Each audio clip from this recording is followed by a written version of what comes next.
Evening. आज हम लोग बात करने जा रहे हैं भारतीय परिषद अधिनियम 1861 के बारे में। Indian council act 1861।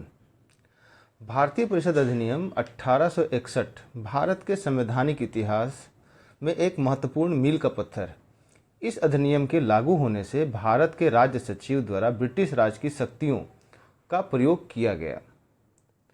Bharat British ताज के प्रत्यक्ष प्रशासन के अधीन आ गया था। इस अधिनियम को चार्टर अधिनियम 1861 या भारतीय सिविल सेवा अधिनियम 1861 के रूप में भी जाना जाता है। भारत में सफल प्रशासन के लिए अंग्रेजों ने भारतीयों के सहयोग की मांग की, जिसके लिए उन्होंने भारतीयों को कानून बनाने की प्रक्रिया में शामिल करने के लिए पेश किया। अब अगर भारतीय परिषद अधिनियम 1861 के ऐतिहासिक पृष्ठभूमि पर एक नज़र डालें तो आप देखेंगे कि भारत सरकार अधिनियम 1858 के बाद भारत में ब्रिटिश औपनिवेशिक शासन शुरू हुआ, जिसमें ब्रिटिश इंडिया कंपनी के बजाय सीधे भारत पर शासन कर रहे थे। भारत का पूर्ण नियंत्रण अपने हाथों में लेने के बाद ब्रिटिश संसद ने भारत के प्रशासनिक और विधायी ढांचे को ओवरहॉल करने और आने वाले वर्ष में एक साथ 3 परिषद अधिनियम पारित करने की आवश्यकता महसूस की। इस प्रकार उसके बाद भारतीय परिषद अधिनियम 1861 को लागू किया गया।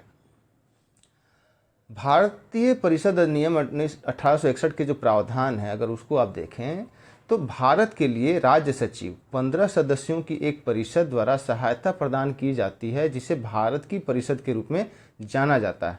ब्रिटिश संसद के लिए जिम्मेदार था और भारत में वायसराय के माध्यम से भारतीय प्रशासन पर सत्ता का प्रयोग जारी रखा। तो ये जो राज्य सचिव है वो किसके लिए जिम्मेदार हैं? वो ब्रिटिश संसद के प्रति जिम्मेदार है, और जो वायसराय हैं उनके माध्यम से अपनी सत्ता का वो यहाँ पर प्रयोग कर रहे थे। कार्यकारी परिषद के जो सदस्य हैं उसमें 5 तक की वृद्धि हुई। उन्हें केवल एक सलाहकार निकाय के रूप में होने के बजाय और अधिक शक्तियाँ प्रदान की गई। मतलब इससे पहले जो उनका एक प्रकृति था कि वो सलाहकारी संस्था थी, अब उसकी शक्तियों को बढ़ा दिया गया।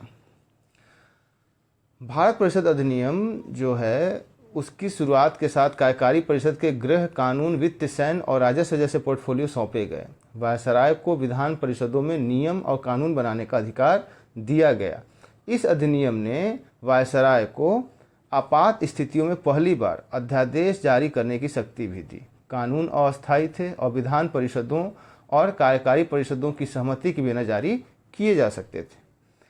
विधान पार्षदों के स्थान पर अतिरिक्त सदस्यों 6 से 12 के बीच में को पेश किया गया, जिन्हें वायसराय द्वारा आधिकारिक और गैर सरकारी सदस्यों के रूप में नामांकन के माध्यम से नियुक्त किया जाता था।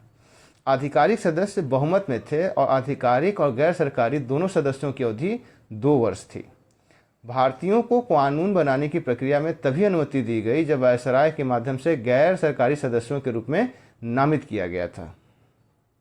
धर्म, विदेश के मामले, सेना, सार्वजनिक राजस्व से संबंधित कोई भी विधेयक वायसराय के उच्चारण के बाद ही पारित किया जा सकता था, यानी कि उसका प्री कंसेंट बहुत ही जरूरी था। केंद्रीय विधायिका द्वारा पारित ये बिल एक बार कानून का रूप ले लेते हैं।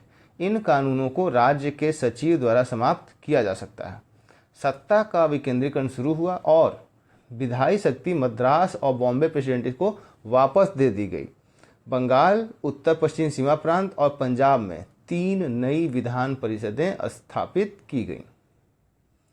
अब अगर हम इसके ओवरऑल आकलन को देखें कि भारतीय जो परिषद अधिनियम है 1861 का, उसकी उपादेयता क्या है, तो विधायी भूमिकाओं में भारतीयों का सीमित समावेश जो नामांकन के आधार पर था, जहां बहुमत आधारित ब्रिटिश सदस्यों के पास था, तो जो बहुमत है वह ब्रिटिशर्स के पास था, लेकिन भारतीय जो हैं इसमें कहीं ना कहीं शामिल होने लगे।